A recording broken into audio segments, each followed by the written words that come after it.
Good morning and welcome to the National Newspaper Publishers Association's Let It Be Known. This morning, the GOP continues to push the narrative that January 6th was really nothing more than a peaceful demonstration, pretty much that it was a hoax. But more and more we see as the weekend of remembrance ended, we see that they are coming for everybody's freedoms. And in fact, they want you to believe that those who have been in prison for January 6 activities, for that riot, for that deadly riot, are hostages. We're going to talk about that this morning. And also the kingmaker, James Clyburn, the representative out of South Carolina, the Democrat, is sounding the alarm on the Biden administration's campaign, especially among African Americans. And he's also saying that they have not yet been able to break the MAGA wall. And he's not the only one. There are reports that Barack Obama, the former president, the popular former president, is also not too confident at this moment with the Biden-Harris campaign. We will discuss that also. And we also have a video that we're going to show you about some serious racism from a man of the cloth, if you will.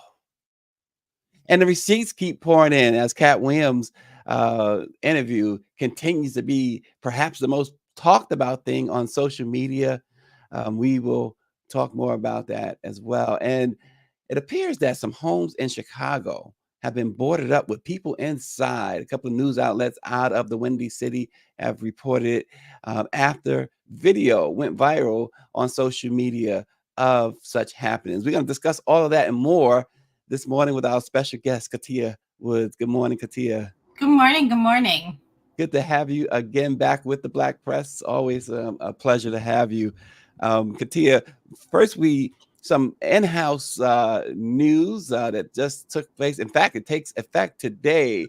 Everyone certainly everyone who watches this program, but most people know the Reverend Mark Thomas, Make It Plain. He has consistently championed the cause of African-American owned media. Now he has a new role as he returns to the National Newspaper Publishers Association as the Global Digital Transformation Director. He is poised, he says, to drive a new era of innovation, guiding member publishers through the intricate landscape of digital transformation and content distribution. Dr. Benjamin Chavis, our president and CEO, said there was more than 75 applicants for the job, but said that it was clear by far and away that Mark was a no-brainer for the position, whose primary responsibility will be to assist NNPA member publishers with their digital transformation and content distribution from both a technical and a revenue generation perspective and objective.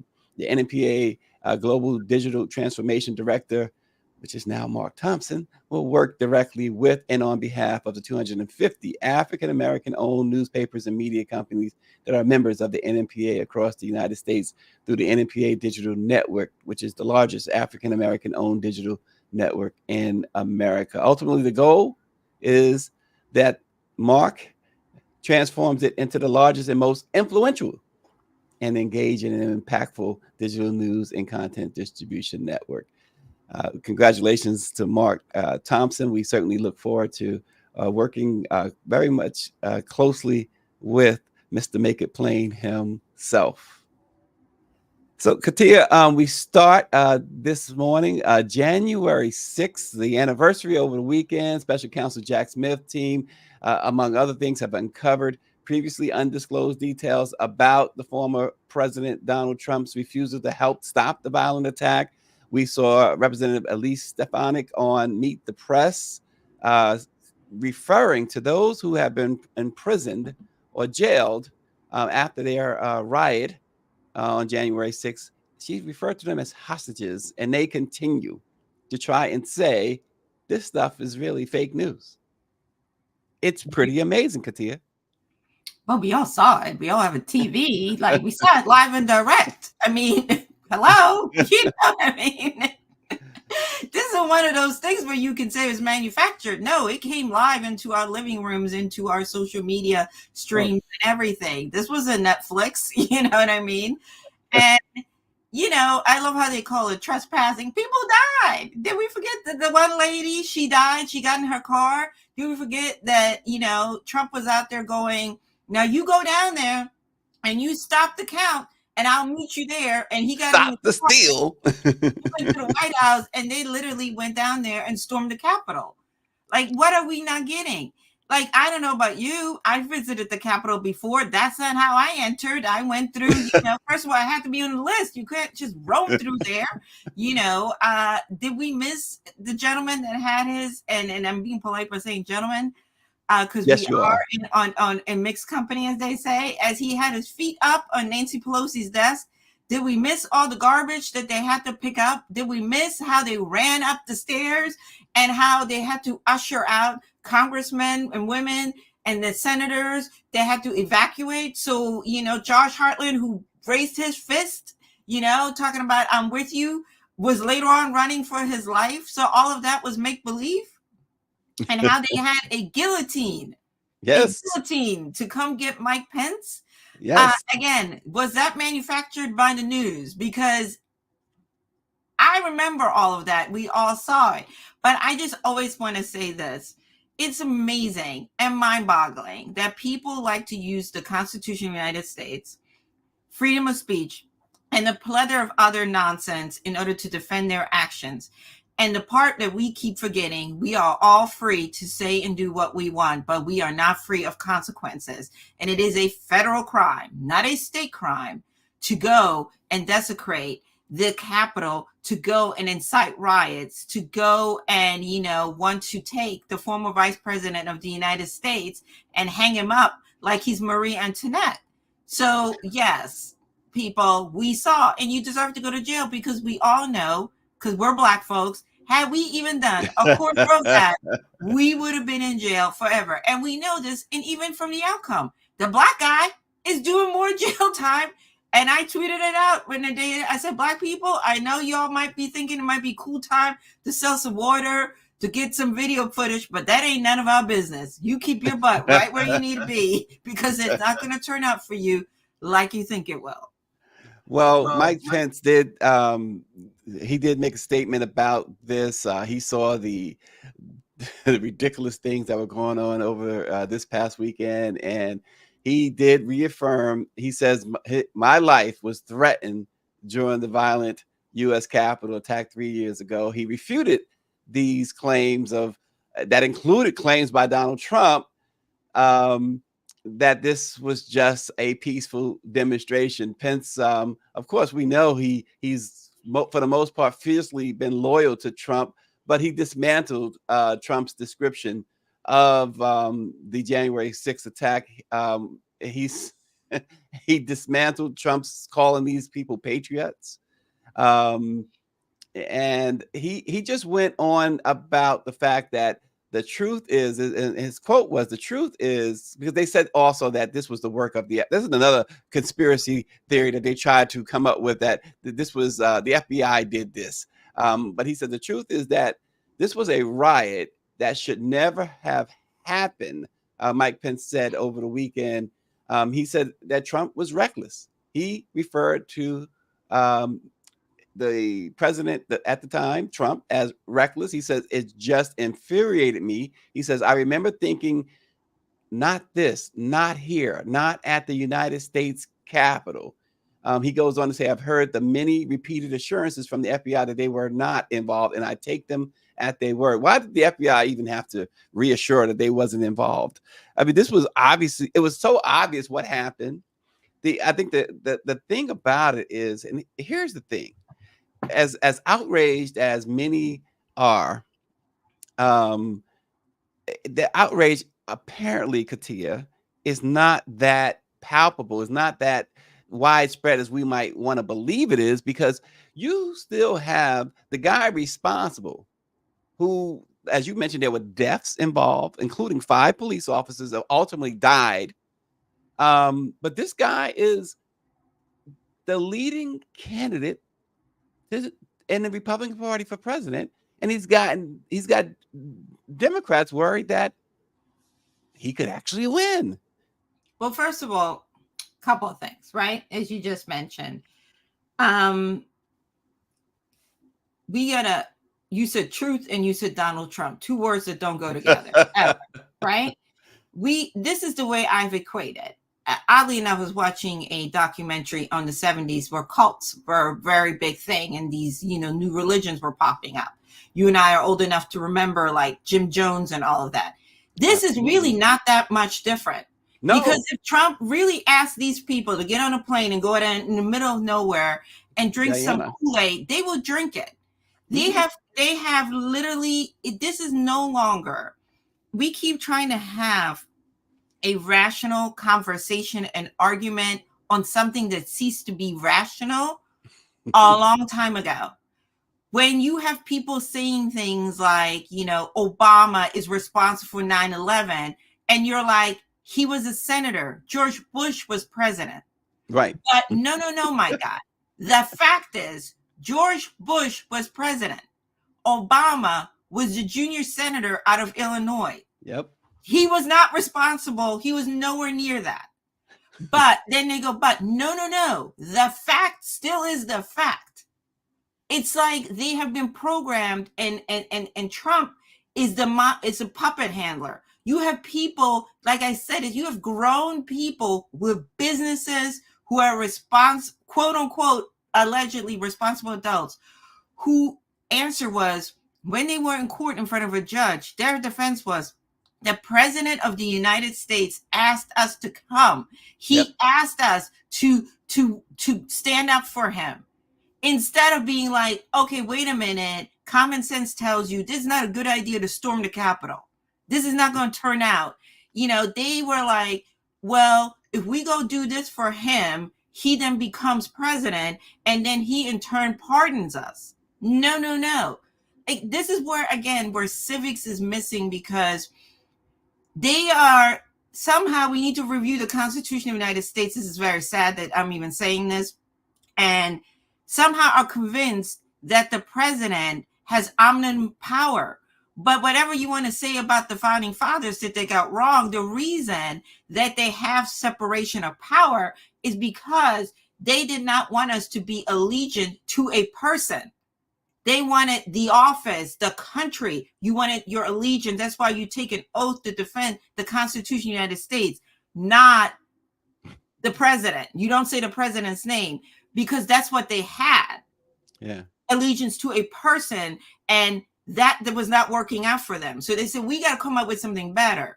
And this is the part that people are missing. They are not having allegiance to the country, to what is best to the country. These leaders, a lot of whom are sadly right now in Congress, are having allegiance to a person, and that is hurting the country, and it's dwindling down. And the thing we got to ask ourselves is, you may not like the guy that is in the White House now, and you may not like a lot of things, but this guy, his whole goal is not to govern.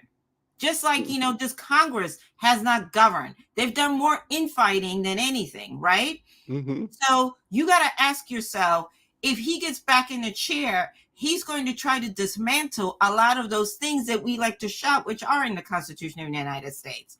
So again, if you had a hard time getting him out the chair before, what makes you think he's going to get out the chair the second time?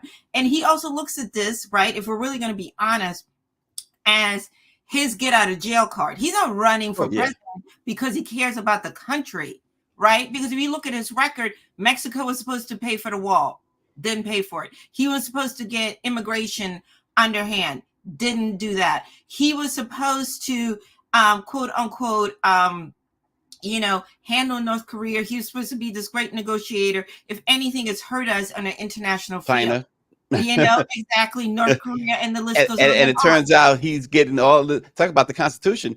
And so it was revealed last week he was getting all these payments from foreign governments, particularly China. At least they were able to at least pinpoint $7.8 million illegal dollars that he got from foreign entities while in office, which is, it's got to be Another And high he sold crime. foreign documents. He sold secrets, He which sold in secrets. many cases is treason. So how in the Yes. world? So that's why people are trying to get him kicked off the ballot, because he So maybe, violated the Katia, Constitution of the United States. does this tell us though? Tell people who might be having a hard time casting their votes. Does this tell us that perhaps the Democrats got the wrong guy running?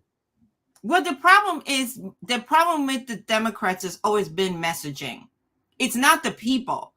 And Hmm. it's also, again, I love us as Black people, but as Black people, not all of us, I'm going to be very clear because I don't want you to get the hate mail. I want to be very clear, not all of We're us, gonna get it.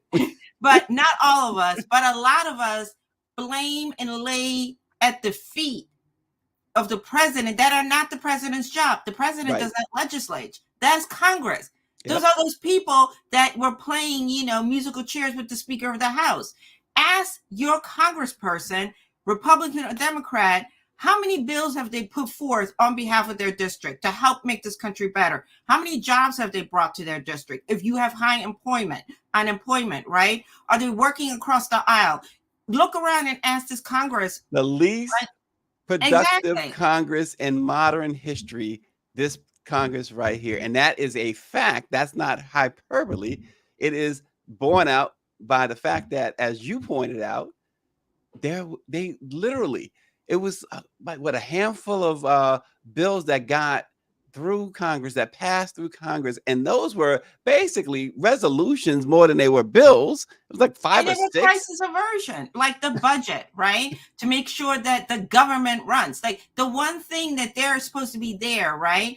That also their salaries are connected to, which is to make sure there's money in the budget so that the federal government can run. That's crazy that you don't make that a priority. So the problem is messaging. And again, we Yes. have a lot of people, that's why you have someone like rapper Sexy Red talking about Donald Trump. The hood likes Donald Trump because he got us money. No, they didn't. That was Congress saying, hey, we're in an economic crisis. You need to do something to help people because we're at a stagnant. People weren't working because of COVID. You need to do something. He didn't want to do the money. So they had to He fight didn't. back and forth. And that was a Democratic controlled Congress. And you So remember Democrats in Congress wanted continuous payments of something like $2,500 a you didn't month or want to give something. them anything. So And they compromised. they compromised to the $1,200.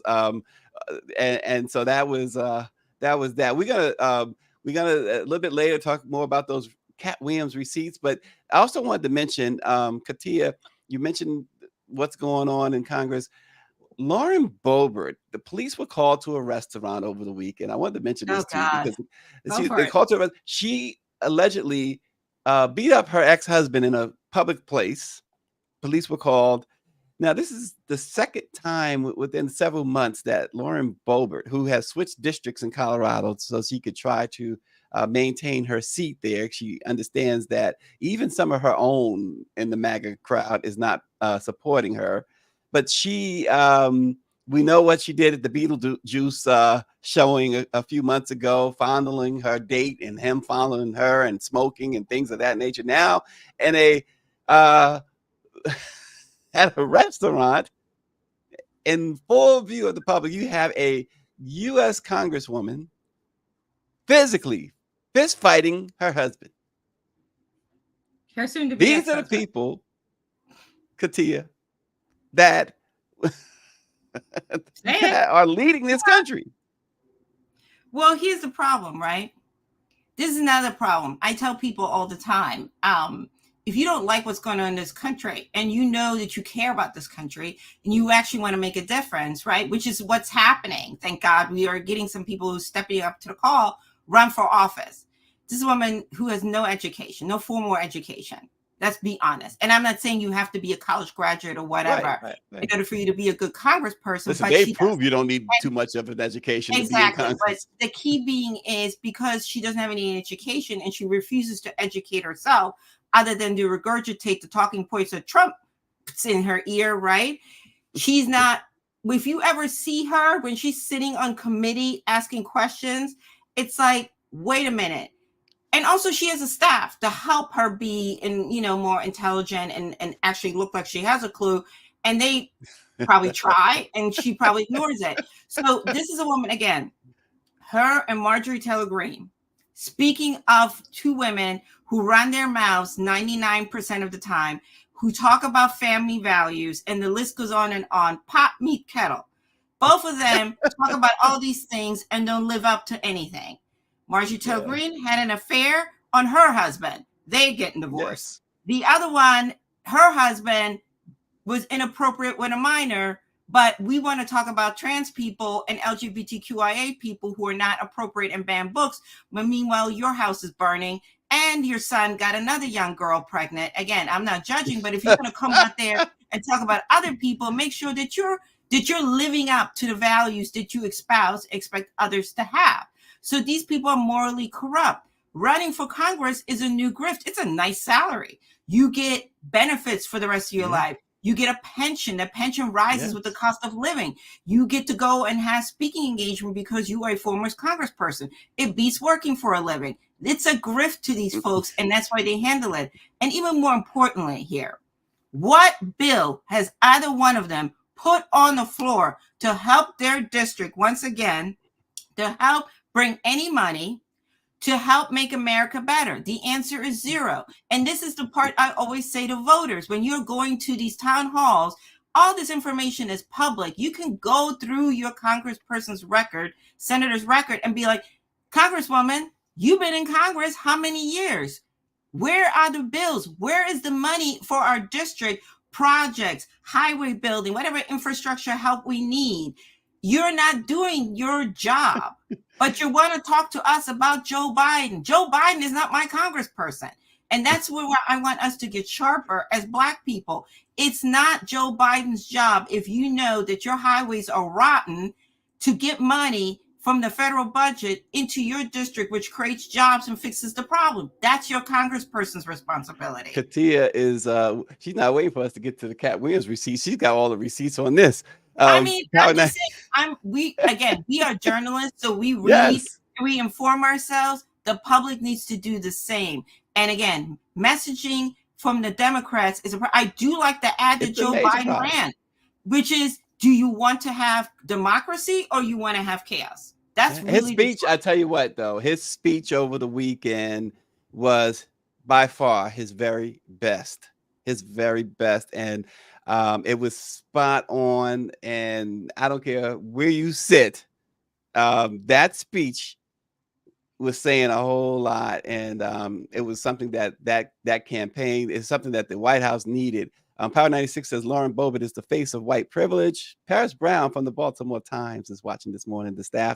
She says the staff does the research about their district and write the speeches. There is no reason for blatant ignorance. And listen, when you're ignorant, you're ignorant. And speaking of messaging, Katia, Representative James Clyburn said yesterday that he was very concerned about Biden standing with Black voters as the general election is coming nearer and nearer. The Kingmaker said that he had spoken to the president about his fears, which were based around the failure of the White House to translate, and there you go, messaging, its legislative accomplishments into positive voter sentiment. Clyburn said, I have no problem with the Biden administration and what it has done. My problem is that we have not been able to break through that MAGA wall in order to get to people exactly what this president has done. He says, if you took the little simple things that is student loan debt relief, he promised to relieve student loan debt, and he has done that. This president is keeping his promises, he says, but people keep focusing on the one or two things he did not accomplish. Well, right now we have okay, one of the things that's plaguing him a little bit is Israel, the conflict in Israel, right? Mm-hmm. A lot of people are not understanding the United States stand in the Middle East, and they think it's a Biden stand. And again, messaging, right? You and I both know that the United States has, not just this administration, consistently, I want to say going back to probably Kennedy, and you can fact check me on that, has taken the stance of being on the side of Israel. That is a strategic stance because Israel is their footprint in the Middle East. They do Mhm. not have this type of relationship with any other nation. They have a friendly relationship with Saudi Arabia. They have a friendly relationship with Egypt. They have a friendly relationship with Jordan. We know it's non-existent with Iran. We Right. know also, but we have to keep things chill because Iran has nuclear capabilities and because of various hostage situations, the history right there, right? Mhm. Also, we have to understand is all those countries, it's a different culture than our culture. Those are Muslim countries, and therefore, we have to take a different type of diplomatic approach. We can't take the same type of approach that we would in other nations because uh, a lot of people in that region perceive, Christians of having mocked Muslims and having aligned it with extremism. So Right. that this is a strategic stance that the United States has taken, and the United States is going out of its way to make sure that Israel is armed and heavy. That does not mean that it agrees in theory with everything that Israel has done, and it has recognized finally Palestinian statehood. But the point is, it's a footprint in because, again, as I just stated, Saudi Arabia is friendly, but they're not letting the United States have F-18s on its grounds because that's considered Mhm. an act of aggression, and it, works the imbalance of the other regions. Same thing with Jordan. Jordan is not sending in troops. Remember, when the whole Gulf War thing was going on, Right. none of these nations. So why they were able to have bases in Qatar, they could not have aggression in that region because, again, that causes hostility. That means, hey, if you're allowing weapons in your country, are you aligned therefore with the United States? That causes problems with their neighbors. We're all the way over here, they're over there. So we got to have and not to mention also going back again, history, civics. Speaking of the Carters, when Carter negotiated the deal between Menachem Begin and Anwar Sadat, a Yep. lot of people believe that Anwar Sadat was killed because of the agreement. That was the reaction from the region. And so therefore all these other nations are like, nah. And the bigger question then is, if the Palestinian are Muslims, we know all these other, why are these other Arab nations not coming to the aid of the Palestinians? That's a question that also needs to be asked, right? Because they're Mhm. not saying, hey, you can come over to our borders and we'll take your refugees so that, you can have respite, children and women or whatever. That's not a conversation either. So I think the messaging, you need to put it in a way that is more palatable. We are sadly right now a microwave society, right? So people don't, these things are not being taught, or maybe they are, who knows? It's been a couple years since I've been in that school level. So when you don't have these discussions and you don't go to the masses and say, this is why we're taking the stance. Mhm. Keep in mind, boys and girls, the United States is the last superpower left. The United States is still the big boy, contrary to what people may believe. And us having a presence in the Middle East, even though it is in Israel, keeps things balanced. It keeps And people from stepping over and having another, situation like we had in Iraq. well, Mike V says that it's the same Israel, though, that armed the apartheid South Africa to rule over Black South Africans, while at the same time Black folks were fighting Jim Crow.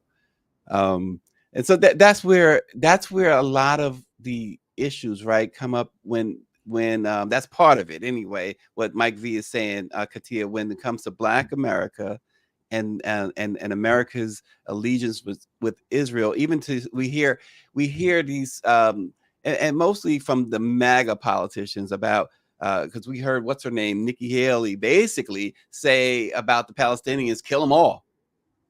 But we know what that is, right? Right. We know what that is. It's that now we got to be smart, right? Why is that the agenda? Because the voters that she's trying to get are calling themselves, and I use the word Christians, right?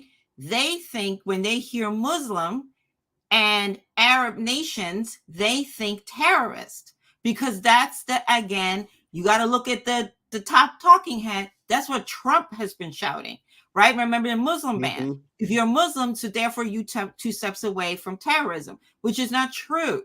A has nothing to do with you have radical Christians, but we don't talk about that. So she's trying to court that voter to vote for her. So her talking points are going to be anti-Muslim, anti that region, calling death to those folks, because that's what resonates with them. Does she actually believe that? Probably not. But these people are trying to win. So again, we have to use our discernment. We have to use our own brain. We have to go and look at it. And I understand what Mike is saying, but you gotta, politics and world ruling doesn't work with always, I hate to say it, being ethical, right? Because at one time we were funding Iran and Iraq at the same time, basically saying, hey, whoever wins, that's who we going with, right? Or how about, Iran Contra? We found out that our government was funding guerrillas in Nicaragua because we didn't like what was going on over there. We always say we don't interfere in other people's government, but we do, right? Yeah, What happened in Panama? Blatant lie. Yeah, you know what they said. Look what happened in Panama. One time Noriega was our guy. Yes. Then he decided to go rogue, which is the same thing that happened in Iraq. These people decide to say, well, take your money, but I'm going to do what I want to do. And when the person says, I want to do what I want to do, it became a problem. We got rid of them. So that's basically, if it doesn't align with our interest, meaning as in the United States, right? And how we govern and how we want our money to grow, then we will work behind the scenes to get it handled.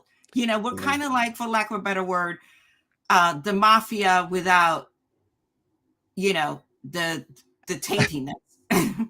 Well, I don't know. You can make that distinction. I think it is the mafia. But I mean, again, how the mafia. But again, it's we have to do what we are learning, right? All these things that you and I are talking about is we got to do a better job on the grade school level to high school level of teaching not only U.S. history, right, and world history, because we have a electorate who is utterly uninformed, who keeps blaming the head guy when that is not his or her job on many aspects, right? And until we start doing this better, the misinformation machine, because they're shinier, they know how to produce these lies a little bit better, is going to keep winning. And especially with the internet and social media, the misinformation is chewing out way faster than you can fact check it. Yeah, and before we move to the next topic, let me just lift up Power 96's comment. He says, as a career military man, I can say this: Saudi Arabia is corrupt and they sponsor terrorists. They buy protection and give money to Al-Qaeda, Hamas, and others. That can go on and on, that discussion. Let's go into this, because this is where this country is. At least the MAGA crew and the conservatives, so-called conservatives, they're trying to take us. So this preacher, this happened some little while ago, not long ago, but this preacher, who happens to be a guy named Mike Keller, and who's related to the Duggars. Yeah, those Duggars. Let's take a look at this video of what he had to say. Some stupid racist shit before, but you gotta listen to this. 150 years ago, or 200 years ago, when the blacks were slaves, did they ever go to Washington, D.C. and have a rally 200 years ago to protest against slavery? Did they? No. What did they do? Well, a lot of good people in the plantations would say, hey, it's wintertime. Let us help build a church for you, dear folks. And they loved them and taught them how to read so they can read the Bible. And here's what the blacks did about 150 years ago. They humbled themselves. They prayed. They sought God's face and they turned from their wicked ways. And God made slavery illegal through several white presidents, right? It worked, didn't it? This just makes my head hurt. It's absolutely appalling what this white racist asshole is saying. This is Mike Keller. He's the father of Anna Duggar, who starred on the TLC reality series 19 Kids and Counting. But there are like 100 ways to Sunday that we can slice him up in that in comments. But this is more importantly, as ignorant as first, the guy says that black folks, slaves, didn't march to Washington demanding freedom. I They didn't mean, have you can't just that itself. You can't get more ignorant. But the point is, the real point of us even bringing this up is just to show you again the mindset of this country. Many in this country, particularly since Obama's been president, but certainly after Trump really opened the doorways and everything else for people to really show them their true selves with this racism. Well, here's the thing. I don't know, my head I hurts. like when she does that, folks. I mean, She here's thinks the about thing. here's the thing. I mean, I need us to start looking at dates. The capital of the United States. So when slavery was at its highest, was not Washington, D.C. Remember, we created it. It wasn't until Adams was the first president to be at the White House. He was only in it a little bit. And then Jefferson was probably the first president to have full residency and have terms and enjoy the White House, which, by the way, was built by slaves. So if they were going to be rebelling, they would have went to New York, which is where the government was. That's number one. If you're going to say these lies, at least get you in order for a lie to work, you got to have a little bit of truth. So let's get our logistics correct, right? And sad part about this is I wasn't even born in this country, and I know this. So he should know better. Number two is there was rebellions. Slaves rebelled all over the country, but they didn't have the numbers, and most importantly, they didn't have the economic power. And you need allies. Again, we're only 12% of the population. I understand that. And also, here's another key is a lot of us didn't know how to read. So where were we going, friend, to get this help? Because we were denied education to keep us ignorant. That's another thing. So that's number one. And number two is we also know that, one of the reasons we got our rights is because we did fight back. We did march on Washington. Hence it's called March on Washington. Black people have been rebelling, but it took us until 1964 and having other white people finally stand up with us and say, yes, this is wrong. This is wrong to kill people just for the color of their skin. And the list goes on and on. We needed allies, and there weren't enough allies and enough white people willing to be uncomfortable during that time of slavery to march and say and speak up. Also, not to mention is we had a whole war about it. Little thing called the Civil War. You know what I mean? So again, I need us to use the brain. Can you educate Nikki Haley on what the Civil War was about? I mean, it's just, again, like the books are here. I know we're banning books, folks, but your library is still stocked. You can still, the internet is not just for us to send hate mail and to spout craziness. We can also use it to inform ourselves. So this is an age where we have access to more information than at any other time, but we are choosing to be ignorant, and it hurts my heart. Yeah. And stuff like this is when you're sitting in the congregation and this man is saying stuff like this. This is when you raise your hand, you go, Pastor, I'm sorry. No, they were cheering him, and as Power 96 said, must be Uncle Clarence's pastor. You know what it is too? This is the new talking point. We want to make slavery seem palatable. It's like Votech, except, you don't have rights as a person, but you get to leave with some skills. And I know I'm being facetious, but that's how they're selling it. You know what I mean? But we know better. Better. How about, and Cynthia O'Brien, thanks for bringing this up, because this did happen over the weekend. Like Cynthia mentions, Trump's latest deranged statement was that he could have negotiated an end to the Civil War and blame Lincoln for not negotiating with the unnegotiable MAGAs of their day, which translates into saying that the South should be allowed to keep some slaves, and then we could have avoided the Civil War entirely. No, the big thing was the North was saying you don't. And I also want us to understand this. The number one economy, let's have a little fact conversation, common sense here. The number one economy for the South was slavery. Slavery was their industry. So if you get rid of free labor, which is what slaves were, then who's going to work the fields? Who's going to allow them to have this economic strength? If you have to start paying all these abundance of slaves, you're going to go broke. So that's what they were fighting. They were like, hey, this deal was working for them. We have free labor. We can force these people to do whatever we want to. We can force them to have more kids and to get other more free labor, to work our lands, to line our pockets. So that's what it is. And the other part too is, right, the North had industry, innovation. They had the money. Like, again, this is civics 101, people. Do better. Like, don't do this. Like, don't believe this. This is crazy. You know what I mean?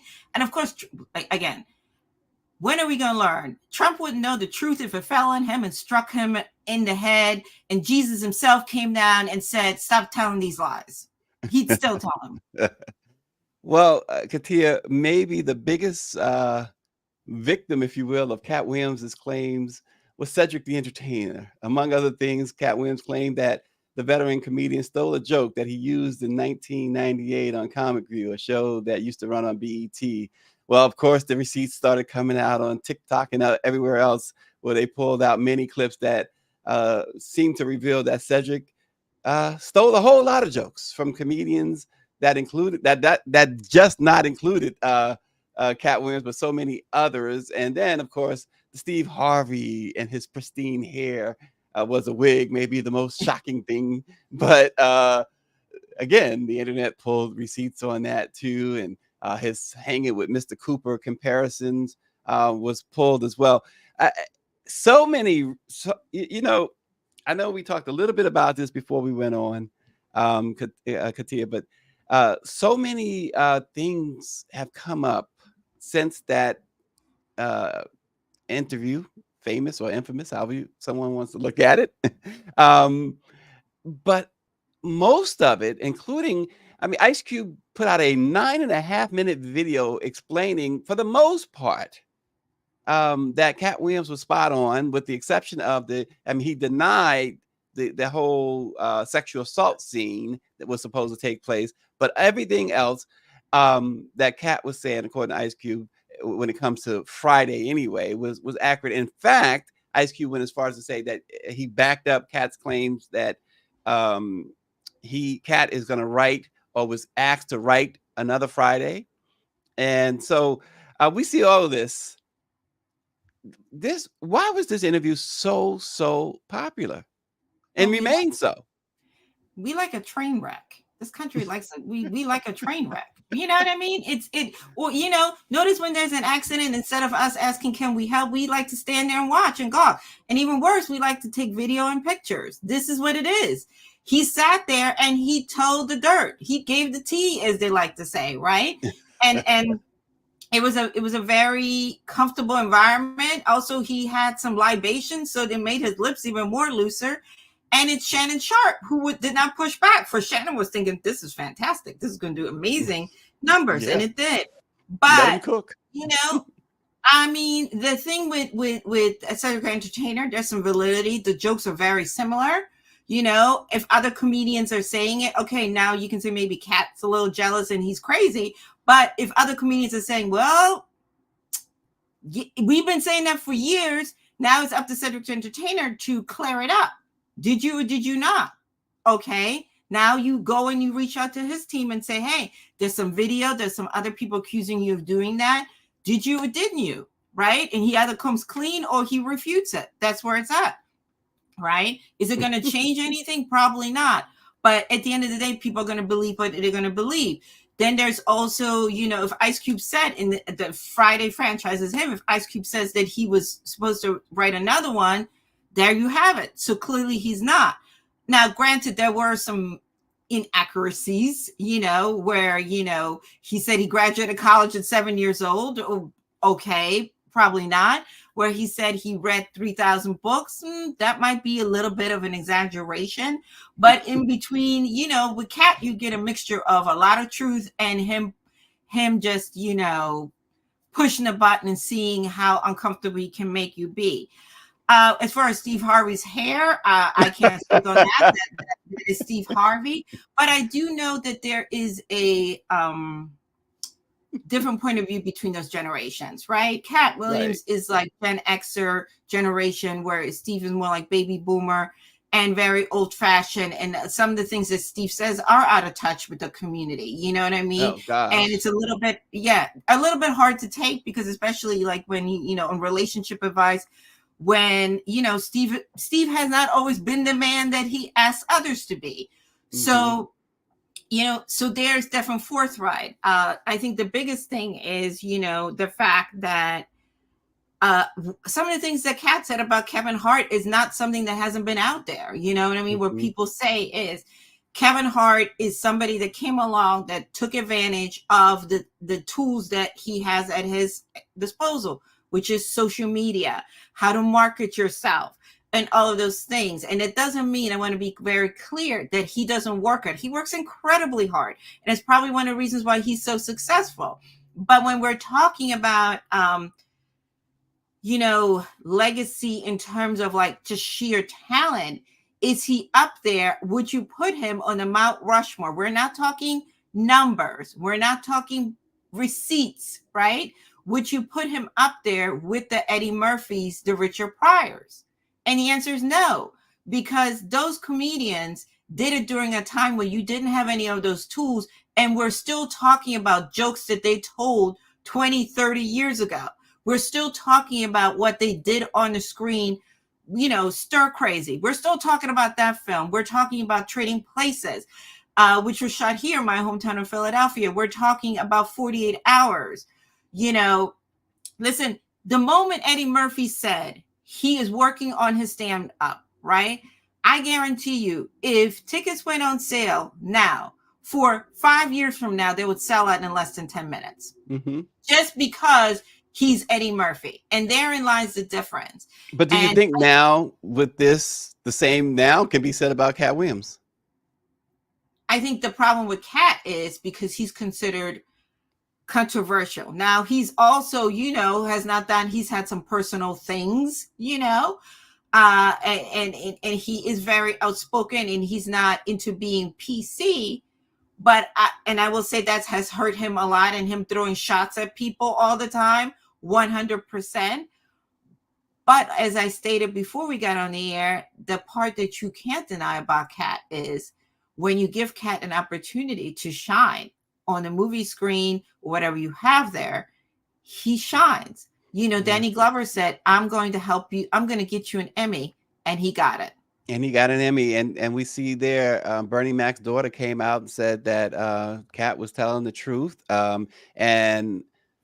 Yes, absolutely, all of this has helped Katt get back in the press. But it also, like I just alluded to, when you talk about selling out shows, guarantee you now, I mean, everyone can't wait to see Katt Williams stand up show. And he did mention owning his own show, not having sponsors, and so putting his own money up.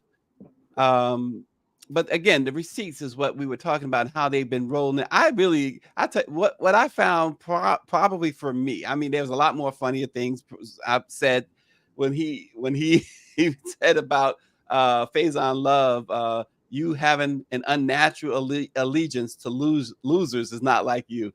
That, to me, that's a line. I'm sure I'm going to use that line about 25 times this year on somebody.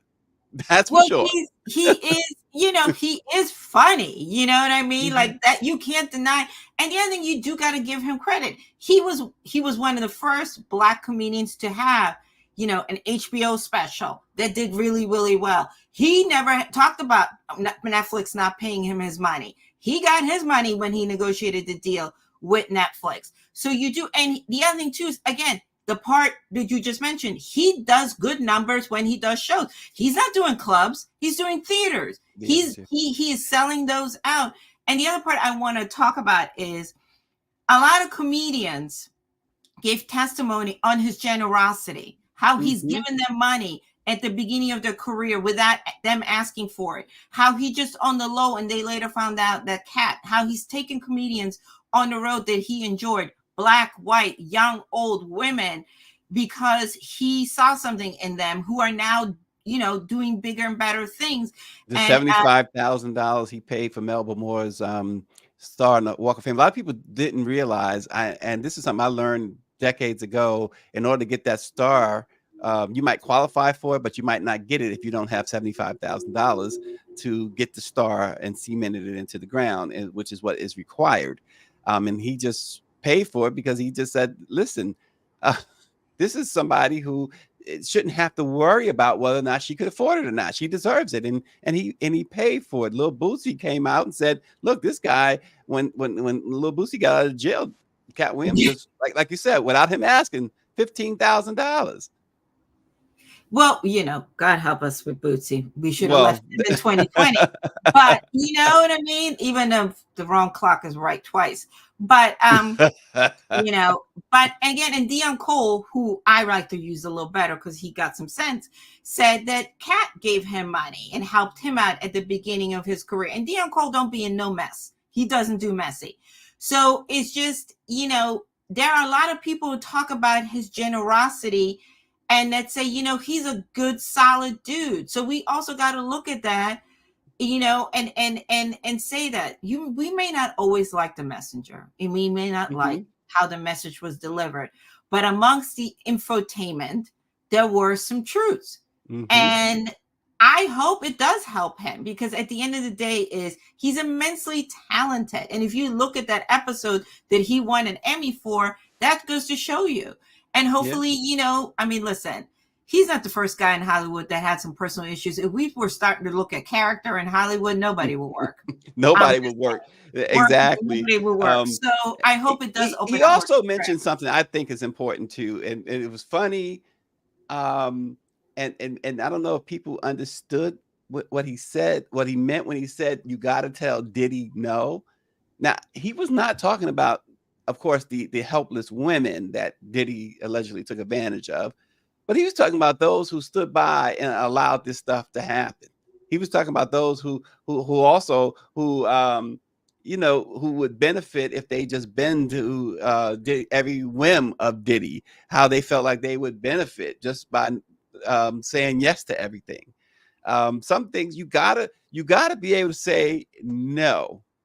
Well, that's yeah, and most of these celebrities, they don't have somebody around them that's willing to say no.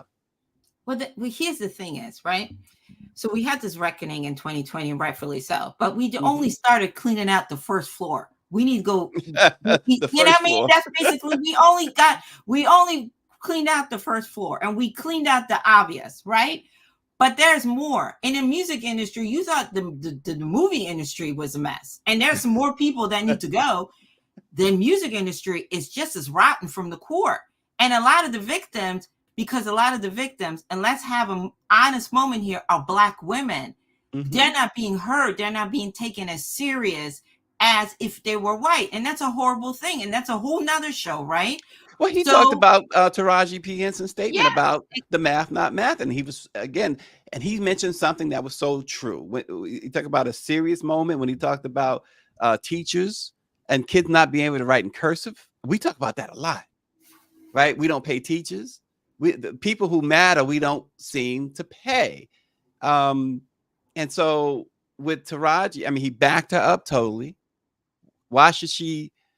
In fact, the other day, one of the co-stars was saying that when they went, Color Purple co-stars, I forget which one who said this, but this Danielle was saying during rehearsal when they went for her, they didn't have dressing rooms and didn't have food. And Taraji went to Oprah and said, "We got to fix this." Yeah, and here's the thing, right? I'm so glad you mentioned this. Again, we need to have a business, not who we like, who we don't like, because at the end of the day, none of us know who Oprah Winfrey is. We know her public persona. We think we know her because of the Oprah Winfrey Show, but we don't know her. There are 18 producers on this project, right? The major four being Scott, who did the Broadway show, Steven Spielberg, who did the original, Quincy Jones, and who's 80, and Quincy Jones ain't coming down to no set. At 80 years old, he's at the house. And Oprah Winfrey, who's probably the most visible and the one that's been on this press tour. Steven's not doing that. He's doing his part, but she's going out there because as a Black woman, she understands what is needed and because of previous history. So now going back to this is everybody's like, well, the billionaire. Rule number one, when you go and pitch a project, the reason why you pitch a project to a studio is to get them to pay for it. so you don't have to come out of pocket. Executive producers don't pay for a project when you make a mainstream project. Number two, you give the studio a budget of what you would like in order to make your project. The studio then agrees to that budget. They go above or they go below. Either which way, they determine how much money they're going to put in the situation. The studio also negotiates the salary between them and the actors the talent's representative, which is their agent, not the executive producer. Are y'all hearing me out there? So stop asking why Oprah didn't go in her pocket to pay for it. Because you should, if you're going to ask that, then ask Steven Spielberg and all these other people, because they don't use their own money, beloveds. And number three is, there are certain things that the union negotiates that you're supposed to have as talent. Doesn't matter if you're number 1 or number 20. One of them is travel. If you're traveling more than 1,000 miles from point A to point B to promote that project, the studio has to pay for your travel, which has to be first class or business class if it's over 1,000 miles, and they have to pay for accommodations, transportation, and your per diem. Notice there's no salary in there because you already got paid to do the project, but they have to pay for all these other things. They additionally will pay for some of your team, vis-a-vis your publicist, your manager. You can throw in your hair and makeup people, right? To travel, not their salaries. That still comes on you, the talent. So the argument is, if same studio did Barbie and Wonka, Barbie had a bigger budget and so did Wonka. Color Purple had 100 million. So if these other two movies that are in the same movie house had none of these issues, why did Warner Brothers therefore feel comfortable to nickel and dime The Color Purple? So the conversation needs to be with the studio executives, because what the executive producer, which what Oprah did is call on behalf, because that's their job to troubleshoot, right? Talent, director, below the line, to make sure that this production, we're moving forward. We end up under budget. We end up on time. That's what the EP's job is. Called and say, hey, these are things we're supposed to have. Why don't they have that? And the studio may or may not have known, but nobody is asking the studio. Everybody's screaming at Oprah when really the conversation needs to go all the way up. And until we have that conversation, we're not going to have the answers. Well, I'm going to ask NMPA about my hair and makeup people. They need to travel with me. That's the bottom line. We got to stop this nonsense here. Katia, we really appreciate you breaking everything down this morning. It's always good to have a journalist who has range, who can talk about just about anything. I try to read, because we're from the, you know what it is? We're still from the school of, when we ask the question, right? What did our parents say? Go look it up. Yeah, go look it up. Go read about it. You come back and tell me what you learned. Look, don't ask the question you don't know the answer to it as well. So there you go. Katia Woods. You got to follow Katia on social media. It's easy to find her. Katia, drop your handle one more time for these folks. It's KATHIA_Woods. We're not spelling Woods, because y'all should know that. It's like Tiger Woods, not related, on all social media. Thank you so much for having me. This has been a joy. It's been a pleasure. Thanks for watching Let It Be Known. Cynthia O'Brien, welcome to Let It Be Known. We thank you for watching, and we will see you all tomorrow.